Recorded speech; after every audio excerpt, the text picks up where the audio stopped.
other viewpoint, it's quite flat. So it's more like a walk.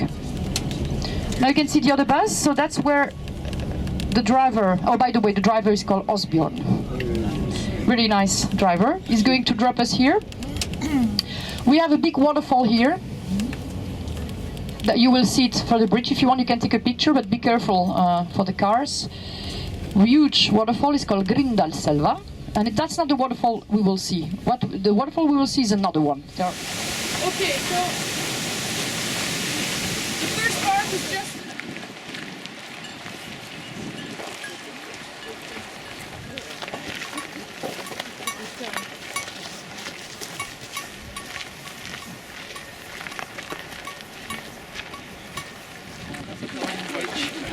They don't want it. Get that much. It does, yeah. Where are you from? Sorry?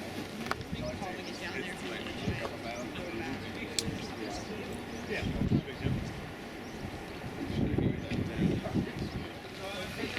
It is the waffle.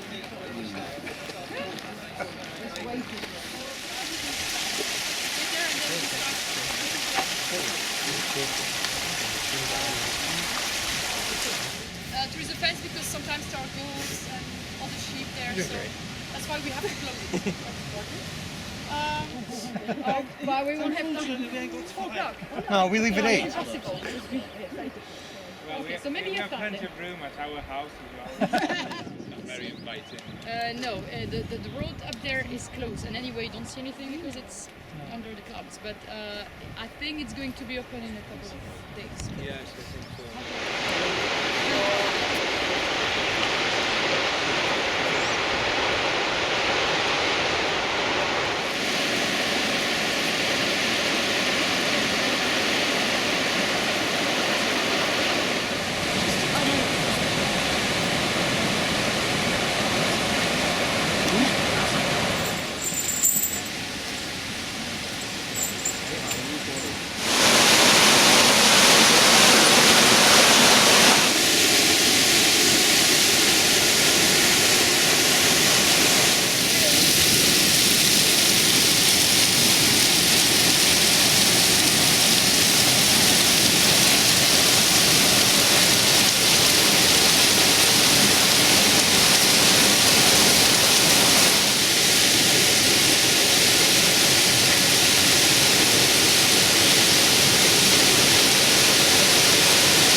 Start to go back with the first people, and all the others. Hello. Wait for them and colleague. Okay. They will. So They will get up.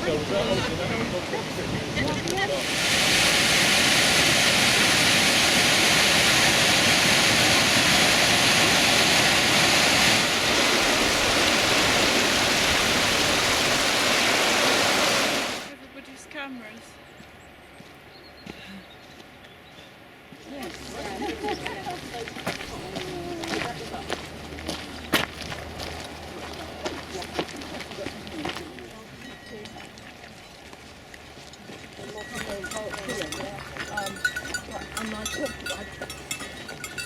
And I broke my ankle. Yeah, and I've lost all my confidence.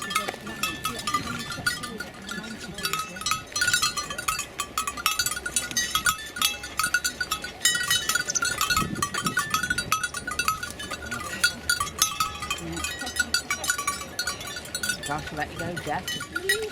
Give him a new shoe.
Edge a little bit behind us, and when you look down we can see over the new Alesund stadium, the football stadium. You can see the Borgund Fjord, and you can see all of the surrounding villages and towns where we've got several shipbuilding wharves, so it's both for ship repairs and also for actual construction of ships. We are, by the way, going to come back the very same way. A couple of miles outside of town, that's where we've got the new drinking water source now. It is actually a lake that is 20 kilometers long, so it's like 13-14 miles long, this lake. It is surfacing on the island of Geiranger, which is straight out to our right, and an underwater tunnel out to Valderøy, which is ahead of us to the right. We can see some bunkers here to the left, which are remains from the Germans after World War II, when Norway was occupied by German forces from 1940 to 1945.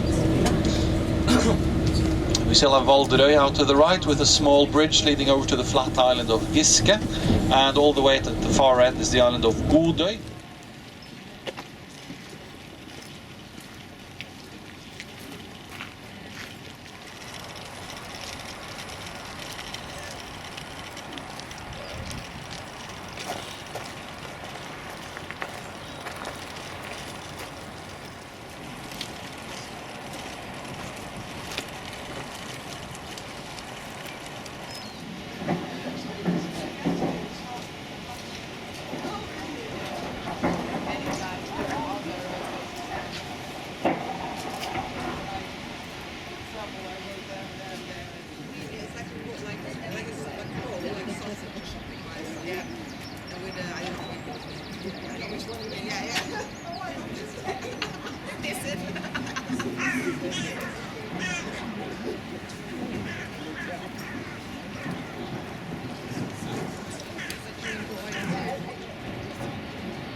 see me there. Yeah, I see it. Site, and it is at 10:30. At 10:30 we will be meeting on board the bus again.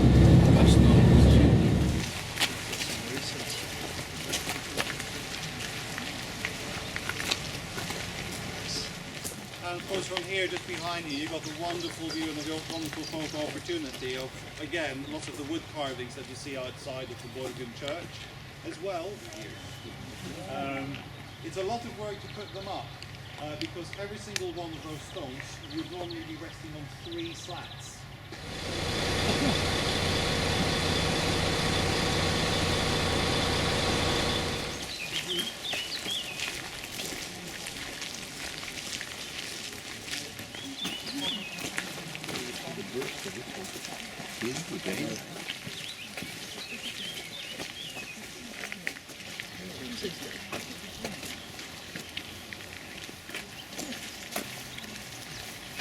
This house gives you the opportunity to go inside, and then I'll sort of explain my way back again.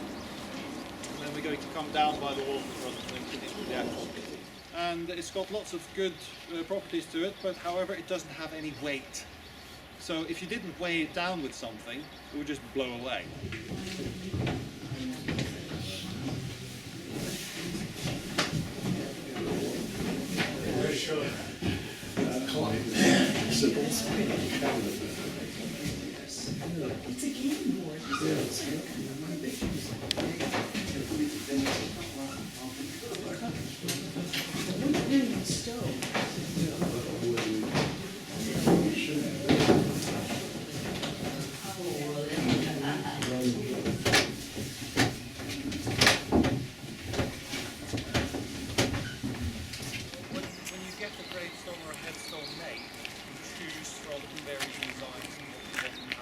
So it's doing pretty well for itself, but these grain stores and these stobbud, as we call them, is something that went out of fashion with the advent of they took the time that was needed, and often on the span of a whole generation, to prepare and to build their houses, and they off the roof.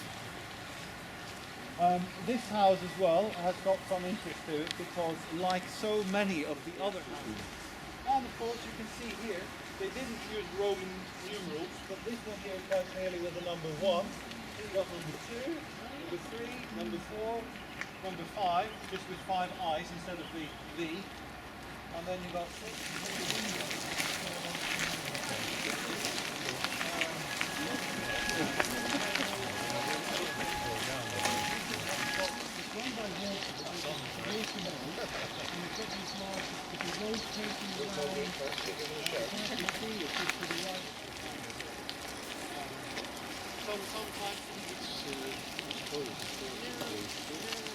That is from the saw that's been going up and down, and every ridge on the saw, or every stroke on the saw has made it one from those plants. Where we're doing something on it,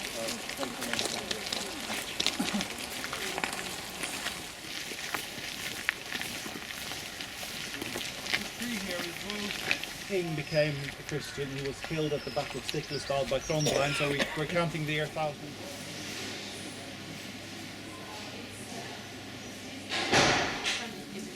Then we can't use credit or debit. Did you have a credit card?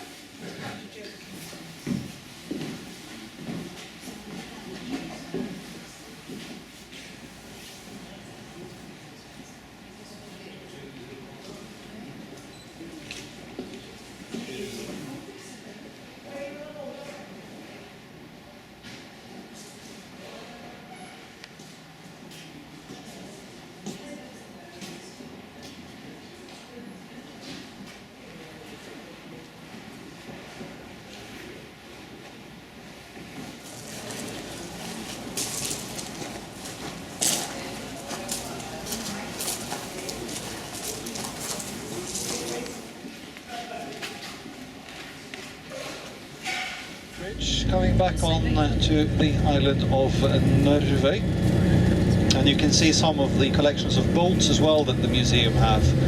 They haven't taken off the tarpaulins of all of them as of yet for the beginning of the summer season, so whether it was an accident, but be that as it may. The margarine factory had large stacks of grease paper that they used to wrap the margarine.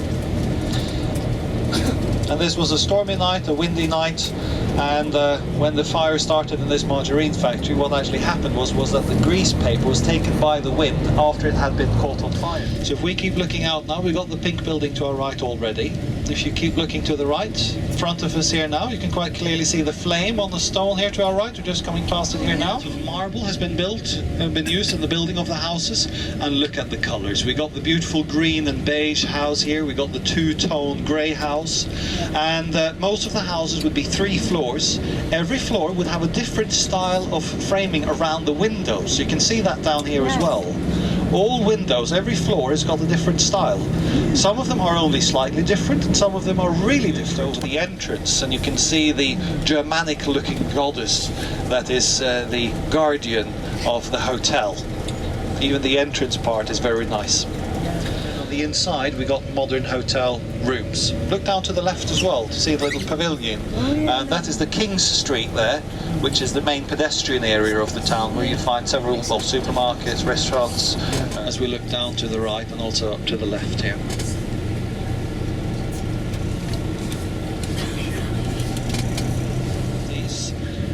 And therefore with a very functionalistic style. Straight ahead here we got the catamarans that are servicing the various islands surrounding Alesund. Lots of people are using these catamarans to commute, and the great advantage of course is the fact that the boats would be picking you up from your own island where you live, and then they would be delivering you straight to the heart of the city right here. So this is also where we have one of the tourist information offices. There's also one actually quite close to your ship there, down just on the vine and some different colours.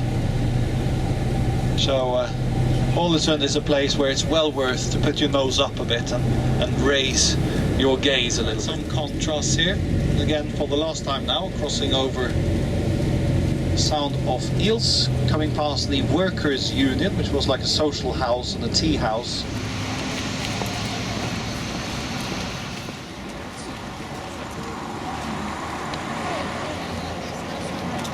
So it's not him, is it? No. It wouldn't. You just do. Because it was very dry. Do you know what? They don't even know we're not there. So I must have told you that.